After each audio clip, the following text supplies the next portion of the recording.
What a great day today it is, guys, and we are taking this feeling all the way into this semi-final FIFA Qatar World Cup 2022. Is history going to repeat itself?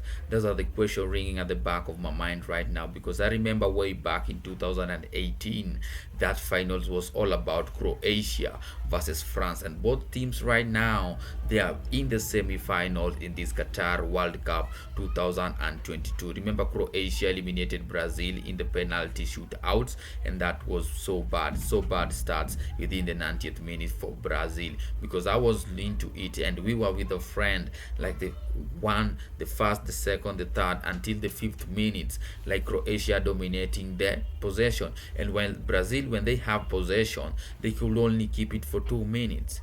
Bad starts, really, honestly. And as a Brazil fan, I really did feel those are bad starts going into that game.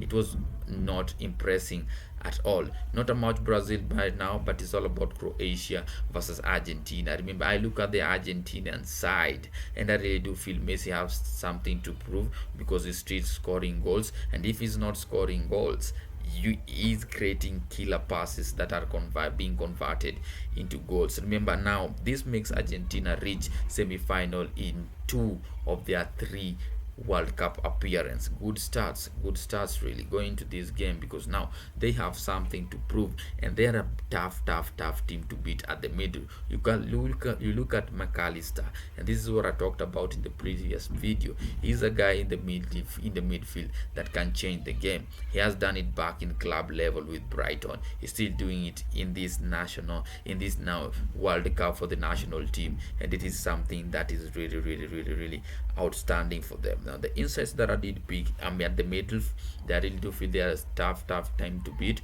But now if you are Croatia, you are sitting back and looking into it, and you feel like if they can concede a goal at a very crucial stage in this World Cup against the Netherlands or the Dutch, you are like, yeah, they have a weakness. But going into this game, it's now up to you to find the weakness and try to get spaces and get into the 18-yard box and score goals. And that's what Croatia were doing with Brazil.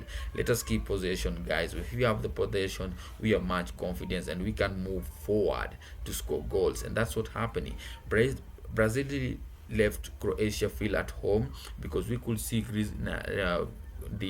Luka Modric going into it.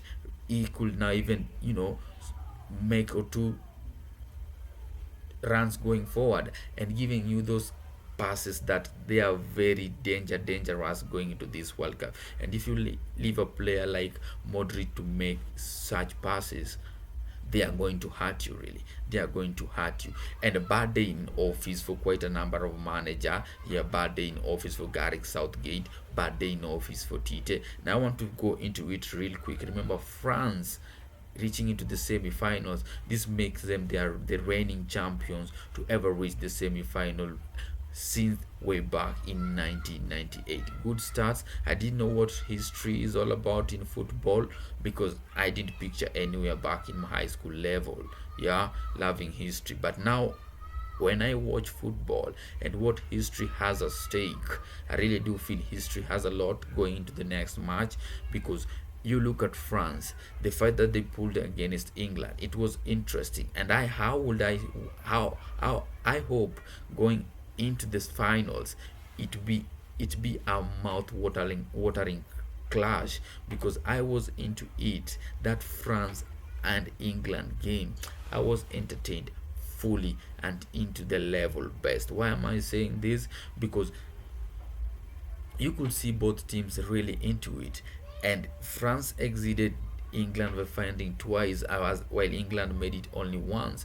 And that's cracker for Tochume. It was outstanding. And Antonio Griezmann, you look at that player, back on club level he has issues with Atletico Madrid, but in this France side, in that jersey, this guy is doing so much wonderful. Because you look at him, the way he makes those runs, and they have this top-notch striker, Oliver Giroud. I talked about this in the previous video. When you look at Oliver Giroud, and in between the 90th minute, he's a guy that is going to make you get off that bench and celebrate. And that's what happened. Yeah, I really did see like he had like two clear chances, and what a save was it from Pickford there. Yeah, and when you look at that header, yeah, he's a guy that is very very good when it comes to headball, and what a finish the moment he was up there, and finding it at the back of the net, the time it really matters the most, and making France go through into these semi-finals, and him still keeping his record being France top scorer of all times, guys. This is good start for him, and this going to this semi-final against Morocco. Sorry, it's going to be a tough test for them. Now to talk one or two things about Morocco. Here's the thing, guy. When you look at this Moroccan side, the team spirit that they are pulling, it is so much amazing. And come on, you Morocco, come on, you Morocco. Like I talked about in the previous video, I was all about Team Morocco. Nobody believed in me, but right now we are proving something. When you look at that, guys, is the fight that is pulling. Not only that he is a captain in that game, but also when you look at how he's getting into the play, even trying to lead in attack, shows you that this side is a good side, and they have quite a number of players who can hurt you in the pitch. When you look at that first 11, you can't rule out Afrak Hakim after that Penenka, and the balls, the way he ran in that right hand side, it is really amazing. He runs, bring the ball into 18-yard box, and they have quite a number of players who can do that, and that's where they had that cracker, that header from Al Nasir. What a world-class player, what a finisher, making it at the back of the net, the time that it really matters the most. The time that your country needs you is when you pull such a fight and get into that 18-yard box and get that goal. Is really amazing and outstanding, guys, because I look in that Moroccan side, they're really fighting collectively, and they have a structure the way they are playing, and that formation is really working out for them. Worked for them against Spain, worked for them against Portugal. Why not worked against France? That's why it's called for good conversation and a tough side to beat. Because remember, this Moroccan side, they have only conceded a goal, and that goal is on goal. Meaning what? They are defending so well, right? And you can see the aggressiveness that they have when they lose possession. They are really fast to get it back, and even if they can't keep it, they are frustrating players, and they are very unfortunate to get that red card, because I really do feel gallery yellow cards and red cards are going to hurt you at the middle when you're going into this tournament. Why? Because you know all the rules that are engaged in football when it comes to red cards and yellow cards, guys. I don't want to go much into that, but right now I really do feel those are my insight, guys, and tell me what you think down in the comments below, because we are having a great conversation here. Croatia, total surprised. I'm really surprised about this Croatian side. We can't rule them out, and this is where you find that team you think that is an average team, they're really finding themselves in this position.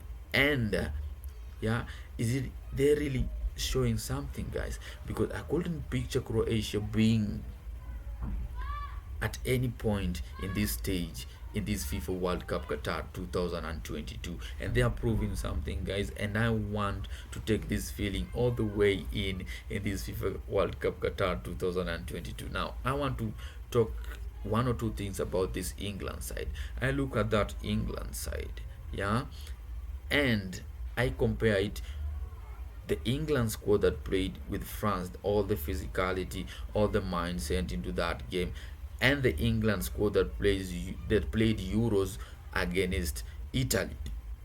It is a total different story and a total different team, because the team spirit that was in this France game, honestly speaking, England dominated the game, and you could see it, guys. As much as they were not game, but you are there's a way. I do say football is a dirty game, so to say, because you really know you played so well, but only because you did score and make it at the back of the net, something is and I really do feel like they have something to prove going into next World Cup, so to say, because that penalty miss from Harry Kane and going over the bar, I don't know what he was thinking at the back of the mind, but when you look one-on-one situation between Harry Kane and Hugo Lloris, they have been back at a club level, they have been somewhere, and they have been training together. So when you look at that team, you really do feel they have something to prove coming to the next World Cup, because I really feel they were unfortunate to lose this game because they dominated the position. They were a good side to watch. They were outclassed, a marvelous team. Tell me what to think, right, guys, down in the comment below, and thumbs up if you're watching this video, and remember to subscribe. Tell a friend to tell a friend if these insights are really feeling, and you really feel every vibe that I'm talking about in this picture. That's why I talk about football. And remember, guys, I'm still Team Morocco no matter what. Yeah, we are proving something, and we are coming for you, France. Tunakuja.